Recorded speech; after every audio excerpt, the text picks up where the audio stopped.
રાજકોટમાં જન્માષ્ટમીના લોકમેળાને લઈને તૈયારીઓ કરવામાં આવી રહી છે। જન્માષ્ટમીના લોકમેળાને લઈ જિલ્લા કલેક્ટરનું નિવેદન પણ સામે આવ્યું। સરકારની એસઓપી મુજબ રાઇડ્સ સંચાલકોને મંજૂરી આપવામાં આવશે। સરકારના નિયમોનું ચુસ્તપણે પાલન કરાવવામાં આવશે।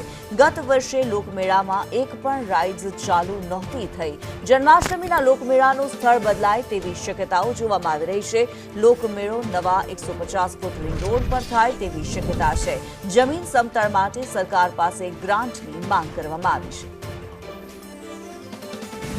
રાજકોટ જિલ્લામાં જે કંઈ રાઇડ્સનું સંચાલન થશે એ બધા નિયમોનું પાલનની સાથે જ થશે। રાઇડ સંચાલકો પબ્લિકની જે સેફટી છે એને પ્રાધાન્ય આપી જે નિયમો છે એને અનુસરીને રાઇડ ચલાવવા માટે અહીંયા રેડી થઈ જશે। સલ માટે અમે જે રિંગ રોડ જે છે ત્યાં એક જગ્યા આઈડેન્ટિફાય કરી છે। એને સમતલ કરવાની ગ્રાન્ટ જે છે એ સરકારશ્રીમાં આપવામાં આવશે। એ સરકારશ્રીમાં અમે એની માંગણી કરવામાં આવશે।